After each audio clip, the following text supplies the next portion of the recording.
دوستان عزیز، در این درس ما simple present tense یا زمان حال ساده را با جزئیات کامل می‌آموزیم. simple present tense یا زمان حال ساده به نام present simple tense همچنان یاد میشه. شما میتون بگین simple present tense یا present simple tense که معنایش میشه زمان حال ساده. simple present tense یکی از تنس ها در لسان انگلیسی می باشه. خب بیاین بیاموزیم چطور میتونیم simple present tense در لسان انگلیسی استفاده کنیم. تعریفش میشه It shows daily actions that happen regularly. زمان حال ساده بر ما daily actions یا عملهای روزمره نشان میده که منظما در حال اتفاق میفتن. وقتی ما simple present tense یا زمان حال ساده را در لسان انگلیسی استفاده میکنیم، simple present tense درباره عملهای روزمره صحبت میکنه که به طور منظم در حال اتفاق میفتن. یعنی وقتی میخواین درباره daily actions، daily activities، daily routines در لسان انگلیسی شما صحبت کنین، میتونین simple present tense یا زمان حال ساده استفاده کنین. چون زمان حال ساده به خاطر عملهای روزمره یا فعالیت‌های روزمره که در حال به طور منظم اتفاق میفتن استفاده میشه. چطور میتونیم جملات بسازیم با simple present tense؟ قسمی که در هر تنس ما main verb داریم، verb اصلی، و helping verb فعل کمکی. در اینجا عین شکل در simple present tense ما main verb داریم، فعل اصلی، و helping verb فعل کمکی. در نخست فرق بین main verb و helping verb چی است؟ وقتی میگه main verb یعنی فعل اصلی در جملات به خاطر استفاده میشه تا یک جمله را بسازه و یک عمل بیان کنه. اما وقتی میگیم helping verb فعل کمکی، اینا را ما در لسان انگلیسی به خاطر استفاده میکنیم تا جملات به حالت منفی و سوالیه تبدیل کنیم. حال در simple present tense main verb یا فعل اصلی ما میتونه شکل اول verb باشه، verb 1 base form of the verb، یا میتونه verb با s یا es باشه. یعنی بعض وقتا میتونیم verb 1 استفاده کنیم مطابق به subject، بعض وقتا میتونیم verb با s یا es اضافه کنیم مطابق به subject. خب این که ما در کجا verb 1 استفاده میکنیم و در کجا با verb s یا es میتیم، اینا بعداً میآموزیم. فعلا فقط هم قدر باید داشته باشین که در simple present tense زمان حال ساده ما میتونیم verb 1 استفاده کنیم یا هم با verb s یا es بتیم. verb 1 یعنی base form of the verb. به طور مثال میتونیم بگیم go، watch، help، learn، یا میتونیم با verb s یا es اضافه کنیم، مثلا eats، watches، plays، learns. helping verb یا فعل کمکی ما در اینجا میتونه do باشه یا میتونه does باشه، دوباره مطابق به subject میتونیم do و does استفاده کنیم. فقط باید داشته باشین که در simple present tense زمان حال ساده ما میتونیم verb 1 یا با verb s یا es اضافه کنیم مطابق به چی؟ مطابق به subject. میتونیم verb 1 استفاده کنیم مطابق به subject یا با verb میتونیم s یا es اضافه کنیم. یا جملات اگر میخواین به حالت منفی و سوالی تبدیل کنین، شما میتونین از helping verbs افعال کمکی استفاده کنین که do و does می باشه. در زمان حال ساده افعال کمکی ما میتونه do یا میتونه does باشه. خب مطابق به subject شما میتونین do و does استفاده کنین. verb 1 یا با verb که s es اضافه میشه do و does اینا رو تمام میشه میآموزیم. اما فعلا فقط هم قدر باید داشته باشین که main verb تان چی است و فعل کمکی تان یا helping verb تان چی است. گفتیم که simple present tense زمان حال ساده در لسان انگلیسی به خاطر عملهای روزمره استفاده میشه. به طور مثال I brush my teeth twice a day. من 2 بار در روز دندانهای خود را برس میکنم. خب امی عمل به طور منظم در روز 2 دفعه اتفاق میفته. حال در اینجا ما simple present tense یا زمان حال ساده را به خاطر استفاده کردیم که عمل به طور منظم در حال 2 دفعه چی میشه؟ اتفاق میفته. و گفتیم که simple present tense به خاطر daily actions عملهای روزمره که به طور منظم در حال اتفاق بیفتن استفاده میشه. در اینجا به طور منظم من هر روز 2 بار دندانای خود برس میکنم و این میشه simple present tense. یا میگیم she goes for a run every morning. او هر صبح به دوش میره. خب در این جمعی عمل هر صبح به طور منظم اتفاق میفته و ما میتونیم simple present tense یا زمان حال ساده را استفاده کنیم. به طور خلاصه در لسان انگلیسی simple present tense زمان حال ساده به خاطر عملهای روزمره استفاده میشه که در حال اتفاق میفتن. main verb ما در اینجا verb 1 است، شکل اول verb مطابق به subject، یا با verb s یا es اضافه میکنیم و helping verb یا فعل کمکی ما do یا does مطابق به subject می باشه. حالا بیاین که بیاموزیم چطور میتونیم verb 1 در جملات استفاده کنیم و چطور میتونیم با verb s یا es اضافه کنیم. خب در نخست structure یا ساختاری که ما در اینجا میاموزیم به خاطر plural subjects یا فاعل های جمع می باشه. در نخست ما یک subject میگیریم یعنی فاعل. اگر فاعلتان I, you, we, they یا جمع باشه، بیشتر از یک شخص، یک شی، یک مکان باشه، شما باز میتونید در اینجا verb 1 استفاده کنید. یعنی verb 1 چه وقت در simple present استفاده میشه؟ زمانی که subject فاعلتان یا I یا you یا we یا they باشه یا هم یک plural subject باشه، یک فاعل جمع باشه. به طور مثال علی and احمد یا the teachers, the students. شما در اینجا میتونید verb 1 استفاده کنید. به طور خلاصه میگیم structure یا ساختار ما چه قسم است؟ subject به طور مثال I, you, we, they plus verb 1 plus object or complement. اگر subject یا فاعلتان plural باشه، جمع باشه، بیشتر از یک شخص، یک شی یا یک مکان، یا I, you, we, they باشه، شما باید همیشه verb 1 شکل اول فعل استفاده کنین. به این منظور که با فعلتان s یا es اضافه نکنین، ing اضافه نکنین، ed اضافه نکنین، هیچی هم اضافه نکنین، فقط شکل اساسی فعل استفاده کنین. به طور مثال watch, learn, speak, go, etc. به طور مثال I wake up early every morning. خب در این مثال I subject ماست، به اون دلیل ما wake up استفاده کردیم، نمیگیم wakes up، نمیگیم waking up. به خاطر چی؟ به خاطر که I اگر آمد با I ما میتونیم verb 1 یا شکل اول فعل استفاده کنیم. I wake up early every morning. من هر صبح وقت بیدار میشم از خواب. یا میگم you drink coffee before breakfast. شما قبل از صبحانه کافی می نوشین. به خاطر که سابجکت ما you است، در اینجا سابجکت you است، ما چی را استفاده میکنیم؟ شکل اول فعل. نمیگیم you drinks، نمیگیم you drinking. درست؟ فقط شکل اول فعل استفاده میکنیم. یا we eat lunch at 1 o'clock. ما ساعت 1 بجه غذای چاشت میخوریم. در اینجا چون سابجکت we است، ما فقط شکل اول ورب چی میکنیم؟ استفاده میکنیم. یا میگیم they watch TV in the living room. آنها در اتاق نشومن تلویزیون تماشا میکنن. چرا در اینجا watch میگیم؟ چرا watches نمیگیم؟ چرا watching نمیگیم؟ به خاطر که سابجکت ما در اینجا they است. هر زمانی که در simple present tense سابجکت یا فاعل ما I, you, we, they باشه یا هم plural جمع باشه، ما همیشه شکل اول فعل چی میکنیم؟ استفاده میکنیم. خب حالا بیاین بیاموزیم چطور جملات منفی میسازیم با I, you, we, they. negation منفی. خب وقتی که سابجکتتان جمع باشه، بیشتر از یک شخص، یک شی یا یک مکان، یا I, you, we, they باشه، شما میتونین do not استفاده کنین. فعل کمکی دوره بعدش not استفاده کنین. دوباره با شکل اول فعل استفاده کنین، بعدش object یا complement. به یاد داشته باشین که شکل اختصاری do not میشه don't. شما میتونین do not استفاده کنین، این شکل مکملش هست، یا میتونین don't استفاده کنین، این شکل کوتاهش است. و در جملات منفی بعد از subject یعنی بعد از I, you, we, they یا یک plural subject، یک فاعل جمع، میتونین do not استفاده کنین، بعد شکل اول verb استفاده کنین، بعدم جمله تانه تکمیل بسازین. به طور مثال I do not wake up early every morning. You do not drink coffee before breakfast. We do not eat lunch at 1 o'clock.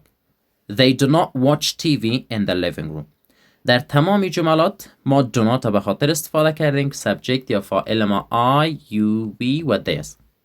یعنی اگر subject یا فاعل I, we, you و they باشه یا plural جمع باشه، بیشتر از یک شخص، بیشتر از یک مکان، بیشتر از یک شی باشه، باز ما میتونیم do not یا don't استفاده کنیم. مثلا Ali and Ahmad do not come here.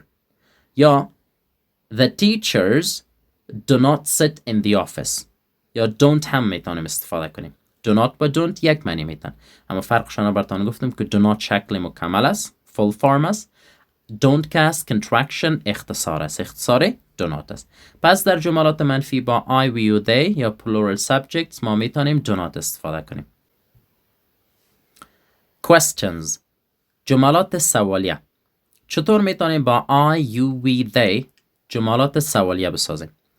خب اگر subject یا فاعلتان I, you, we, they باشه یا plural باشه، در ابتدا شما میتونین do استفاده کنین. do plus subject، مطلب subject در اینجا I, you, we, they است. بعد verb 1، بعدم شما میتونین جمله تان تکمیل بسازین و در اخیر هم علامت سوالیه. چرا علامت سوالیه میگذاریم؟ چون یک سوال است. پس do در ابتدای سوال میآید و هم با subject های I, we, you, they یا هم plural subjects فاعل های جمع. بعد دوباره شکل اول فعل استفاده میشه، بعد object یا complement میه. باید داشته باشین اگر subject دان I, we, you, they باشه یا plural باشه همیشه verb 1 استفاده میشه در جملات مثبت، منفی و سوالیه. در جملات سوالیه do در ابتدای جمله استفاده میشه. این فعل کمکی ماست با I, we, you, they. به طور مثال Do I wake up early every morning?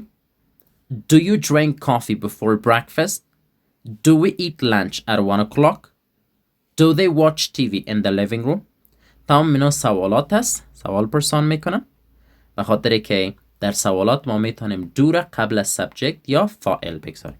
اگر کسی میگه که I wake up early every morning، معناش میشه که من هر صبح وقت از خواب بیدار میشم. در حالت منفی I do not wake up early every morning، من هر صبح وقت از خواب بیدار نمیشم. و در شکل سوالیه Do I wake up early every morning؟ آیا من هر صبح وقت از خواب بیدار میشم؟ یا You drink coffee before breakfast؟ شما قهوه قبل از صبحانه می نوشین؟ You do not drink coffee before breakfast. شما قهوه قبل از صبحانه نمی نوشین. Do you drink coffee before breakfast؟ آیا شما قهوه قبل از صبحانه می نوشین؟ شما با I, we, you, they میتونید به شکل جملات مثبت، منفی و سوالیه بسازین. خب حالا بیاین بیاموزیم چطور میتونیم با he, she, it جملات مثبت، منفی و سوالیه بسازیم. هرگاه subject یا فاعلتان he, she, it یا singular subject فاعل مفرد باشه، شما میتونین با وربتان s یا es اضافه کنین.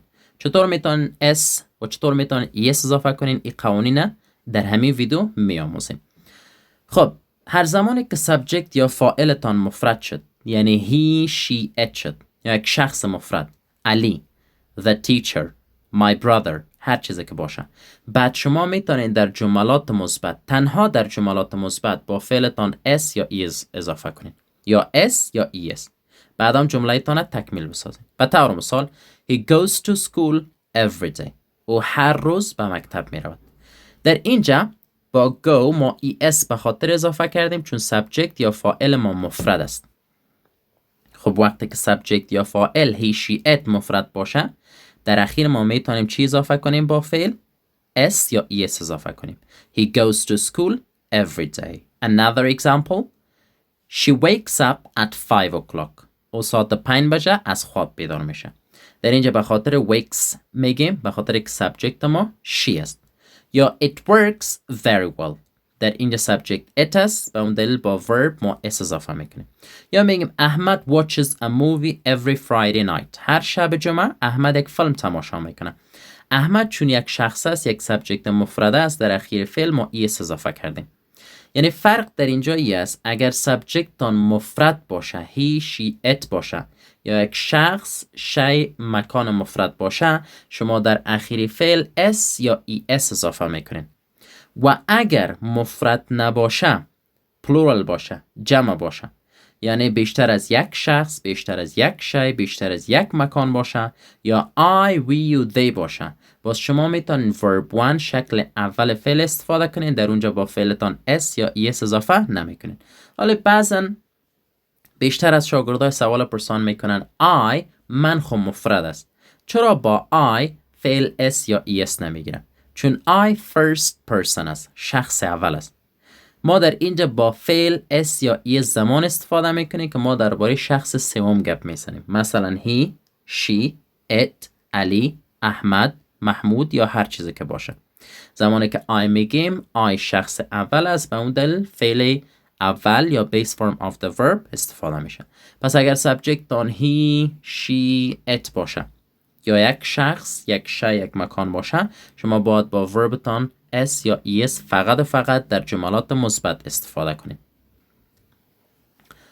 در جملات منفی negation for he, she, it. در جملات منفی با he, she, it، he, she و it شما میتونین فعل کمکی does استفاده کنین و بعد از does not استفاده کنین، یعنی does not استفاده کنین. structure یا ساختار چه قسم است؟ در نخست یک subject بگیرین.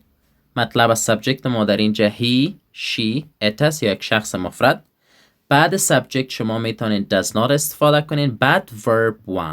یک نکته را باید داشته باشین، وقتی که does not استفاده کردین شما دوباره باید شکل اول فعل استفاده کنین. در اینجا دیگه بازم با فعلتان s یا yes نتین، جمله تان اشتباه میشه. باید داشته باشین که فقط و فقط در جملات مثبت با he, she, it فعلتان s یا yes میگیره. در جملات منفی و سوالیه پس دوباره شکل اول فعل به خاطر استفاده میشه چون در اینجا ما فعل کمکی does استفاده میکنیم. do دیگر es گرفت خودش does شد، نیاز نیست که در اینجا باز با فعل s یا es اضافه کنیم. بعد object یا complement باید داشته باشین که شکل اختصار does not doesn't میشه. does not doesn't. For example, he does not go to school every day یا he doesn't go to school every day. او هر روز به مکتب نمی رود. جمله ما منفی شد. She doesn't wake up at 5 o'clock. It does not work very well. Ahmed doesn't watch a movie every Friday night. در اینجا چون subject یا فاعل ما he, she, it یا یک شخص مفرد است، ما does not استفاده کردیم تا جملات به منفی تبدیل کنیم. وقتی که he, she, it در جملات منفی استفاده میشه شما میتونید فعل کمکی does با not اضافه کنید. does not جمله تان منفی میشه. اما فعلی که دوباره در اینجا استفاده میکنه باید شکل اولی فعل باشه. حال بیاموزیم که چطور میتونیم جملات سوالیه با he, she, it بسازیم. وقتی میخوایم جملات سوالیه بسازیم با he, she, it یا یک فاعل مفرد، در ابتدا ما میتونیم does استفاده کنیم. does قبل از subject میه. subject دان he, she, it باید باشه. بعد دوباره شما میتونین subject بگذارین، بعد subject باز میتونین verb 1 بگذارین، بعدش هم object یا complement. در ابتدا does plus subject مطلبش از he, she, it است یا یک شخص مفرد. It's followed by verb 1 then object or complement. Okay? به طور مثال does he go to school every day؟ آیا او هر روز به مکتب می رود؟ Does she wake up at 5 o'clock؟ آیا او ساعت 5 بجه از خواب بیدار می شود؟ Does it work very well؟ آیا این خوب کار می کند؟ Does Ahmed watch a movie every Friday night؟ آیا هر شب جمعه احمد یک فیلم تماشا می کند؟ یعنی اگر جملات مثبت بسازین با فعل شما میتونین s یا es استفاده کنین. اگر subject دان he, she, it یک شخص مفرد، یک شی مفرد، یک مکان مفرد باشه. و اگر جملات منفی میسازین با he, she, it باید does not یا doesn't استفاده کنین. در جملات سوالیه باید does در ابتدای جمله قرار بگیره. به طور خلاصه اگر subject دان مفرد باشه یعنی he, she, it یا یک شخص شی مکان مفرد باشه، شما باید با فعلتان در جملات مثبت s یا es اضافه کنین. در جملات منفی does not باید اضافه کنین و در جملات سوالیه does در ابتدای جمله بگذارین. اگر فاعلتان I, we, you, they یا plural subjects فاعلای جمع باشه، دو شخص، دو شی، دو مکان یا بیشتر از دو شخص، دو شی، دو مکان، شما میتونید در جملات مثبت شکل اول فعل استفاده کنین. در جملات منفی و سوالیه شما میتونین do not یا هم do را در ابتدای جمله در سوالیه قرار بدین. شما به این شکل میتونید در simple present tense جملات بسازین. حالا با کدام افعال ما میتونیم s و با کدام افعال میتونیم es، بعض از افعال است که es میگیره استفاده کنیم. اما قبل از این که قوانین اضافه کردن s، es یا es بیاموزیم، یک نکته دیگر هم باید داشته باشین. در لسان انگلیسی وقتی که در simple present tense کس از شما yes no question یا سوال بله نه خیر پرسان میکنه، شما چطور میتونید جواب بدین؟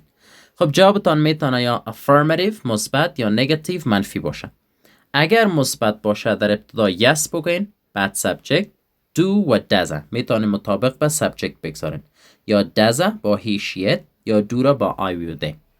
اگر منفی باشه no plus subject plus doesn't or don't، یا doesn't مطابق با subject یا don't مطابق با subject استفاده میشه.